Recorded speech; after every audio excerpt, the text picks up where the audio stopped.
Hello दोस्तों, मंजो हिंदी कहानी में आपका स्वागत है। आज की कहानी माफ़ करने वाला बड़ा होता है। भाभी मुझे माफ़ कर दीजिए। मैं मानती हूँ मैंने आपके साथ बहुत बुरा सलूक किया है जो माफ़ी के काबिल नहीं है। फिर भी मैं आपसे माफ़ी मांगती हूँ। भाभी, माफ़ करने वाला बहुत बड़ा दिलदार होता है और मैं जानती हूँ आप दिलदार हैं। आभा अपनी भाभी करुणा का हाथ पकड़कर रोती हुई उससे माफ़ी मांग रही थी। माफ़ी मांगते हुए उसे अपनी भाभी का संग किए हुए सारे दुर्व्यवहार याद आ रहे थे। चार भाइयों में सबसे छोटी आभा को पिता की असमय मृत्यु के बाद भाइयों के अतिशय प्रेम और दुलार ने बेहद हठी और मुंहफट बना दिया था। वो किसी से भी बात करते समय ये बिल्कुल भी नहीं सोचती थी कि उसकी बात किसी को बुरी भी लग सकती है। उसके इस व्यवहार से आभा की माँ सरला जी बेहद चिंतित और परेशान रहती थी।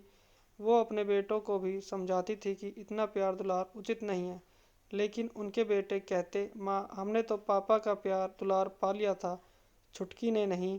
पापा पाया तो हमारी यही कोशिश रहती है कि हम पापा का प्यार उसे दे सके ताकि उसे उनकी कमी महसूस न होने पाए। बेटों का तर्क अपनी जगह सही था, लेकिन सरला जी की चिंता भी जायज़ थी। सरला जी के बड़े बेटे के लिए रिश्ते आने लगे थे। किसी भी लड़की का पिता उनके द्वार पर आता तो सरल हृदय सरला जी उनके रिश्ते को ही स्वीकार करने लगती, लेकिन आभा हर रिश्ते में कोई ना कोई खोट निकाल कर वापिस कर देती।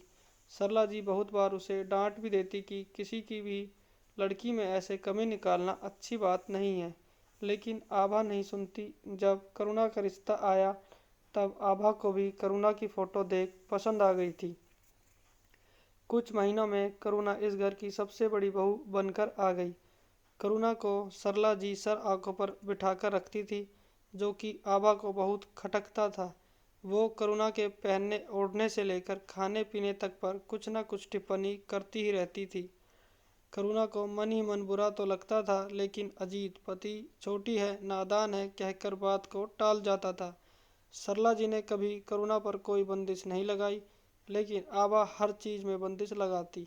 भाभी सूट नहीं पहनेंगी, भाभी भैया संग अकेली कहीं नहीं जाएंगी वरना चार लोग क्या कहेंगे, भाभी सबके खाने के बाद खाना खाएंगी। यहाँ तक कि जब अजीत और आभा हनीमून पर शिमला जाने लगे तो आभा ने कबाब में हड्डी बनने की पूरी कोशिश की, लेकिन तीनों भाइयों की वजह से ऐसा हो नहीं सका।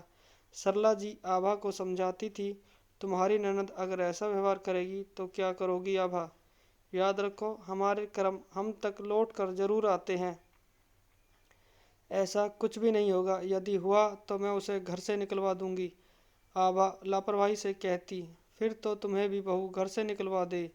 सरला जी बोली, क्या बात है माँ, अपनी बहू का कुछ ज़्यादा ही पक्ष लेने लगी हो।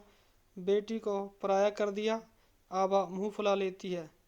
बाकी भाइयों की शादियां हुई तो किसी ने भी आभा की बंदिशों को नहीं सहा।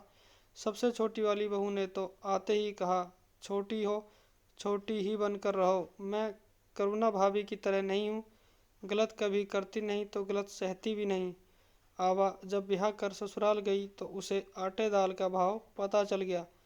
वहाँ भी एक कुंवारी ननद थी जो उससे भी ज़्यादा तेज तर्रार थी। उसने भी अपनी भाभी आभा का जीना मुहाल कर दिया। आभा अपने पहनने के लिए ज़्यादातर सूट ही लाई थी, साड़ियाँ बस गिनी चुनी ही थी, जिसे देख उसकी ननद अनीता ने खूब बवाल मचाया।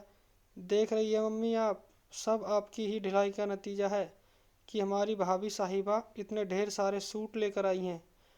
तभी ताई जी बोली, अरे तो इसमें क्या दिक्कत है, दो चार सूट तुम ही धर लो, फिर खुद ही साड़ी लाकर पहनेंगी।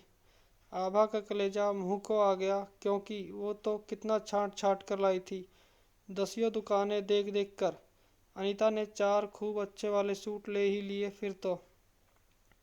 अब आभा को सरला जी की कही हर बात याद आने लगी थी। अनीता उसकी बेइज्जती करने का कोई भी मौका नहीं चूकती थी। आभा का मन बस अपने पीहर जाने को मचलने लगा। उसने सोच लिया था कि पीहर पहुंचते ही सबसे पहले तो करुणा से सच्चे दिल से माफ़ी मांगेगी, और आज पीहर आकर सबसे पहले करुणा से माफ़ी मांगते रो पड़ी थी। अरे ऐसे पैरों में बैठकर मुझे पाप का भागी मत बनाओ दीदी, मैंने तो आपको कब का ही माफ़ कर दिया। आपको अपनी गलती समझ आ गई, ये बहुत बड़ी बात है। आपको मैंने अपने दिल में स्थान दिया है। उठिए, इधर बैठिए मेरे पास। करुणा ने आभा को गले से लगा लिया। उनका मिलन देख सरला जी की आंखें भर आई। वो समझ गई थी कि बेटी को अपनी गलती पर पश्चाताप है। तो दोस्तों, आपको हमारी ये आज की कहानी कैसी लगी, हमें कमेंट करके ज़रूर बताएं और इस वीडियो को लाइक करें और हमारे चैनल को सब्सक्राइब करना ना भूलें। अगर आप तक अभी चैनल को सब्सक्राइब नहीं किया है तो प्लीज़ चैनल को जाकर के सब्सक्राइब कर दें। आपका हमारी वीडियो देखने के लिए बहुत बहुत धन्यवाद।